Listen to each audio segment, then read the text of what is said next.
Hello guys, welcome to Sneha power vlogs. तर आज आहे मार्गशीर्ष महिन्यातला शेवटचा गुरुवार. तर आज भेटूया. सो मी क्लासवरून आता घरी आली आहे. थोडंसं टी व्ही बघता बघता नाश्ता करते. देन नंतरला माझे पूजा वगैरे भरपूर काही आज काम आहेत मला, सो ते करून घेते. सो चलो, बाय बाय. आज दिवसभरात खूप काय काय काय होईल. So bye bye.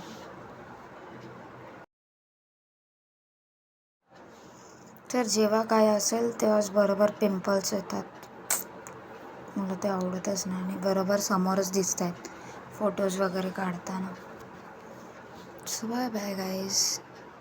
तर गाईज आता माझी देवपूजा वगैरे झालेली आहे आणि आता माझी मम्मी घट मांडते. सो तुम्हालाही दाखवते मी. बघू शकता आजची आमची देवी कशी सजते आहे. आणि आज ॲक्च्युली मी वेणीचा कलर पण थोडा डिफरंट आणला आहे, त्याच्यामुळे बघू देवीला खूप छान असं काय बोलतात, आता ते वर्ड नाही येते मला, पण तुम्ही बघू शकता खूप छान दिसते.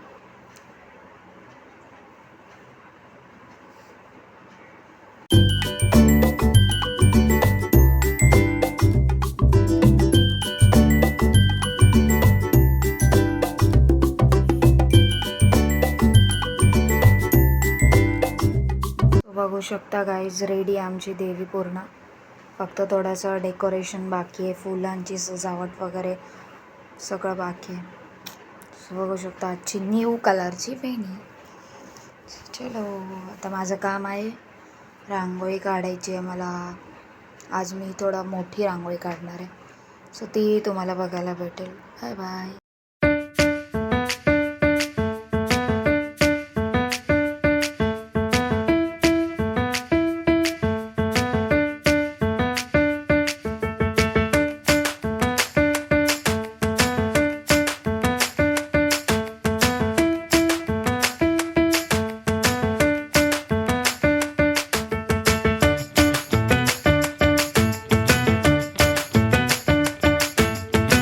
सो गाईज बघू शकता माझा रांगोळीचा पसारा किती भरपूर आहे. सो आजची आहे स्पेशल रांगोळी. चलो बाय बाय.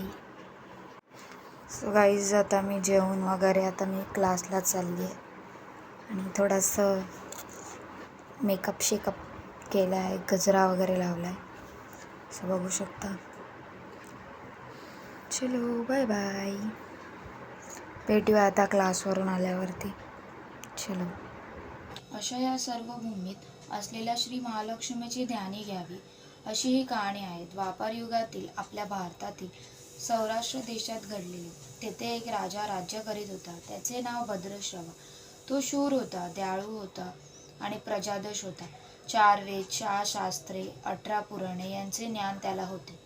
अशा या राजाच्या राणीचे नाव होते सुरचंद्रिका. राणी रूपाने सुंदर होती, सुलक्षणी होती आणि पतिनिष्ठ होती. त्यांना एकूण 8 अपत्ये होती, 7 पुत्र आणि त्यांच्यानंतर झालेली एक कन्या. राजा राणीने कन्येचे नाव श्यामबाला ठेवले होते. एकदा देवीच्या मनात आले, आपण राजाच्या राज्यप्रसादी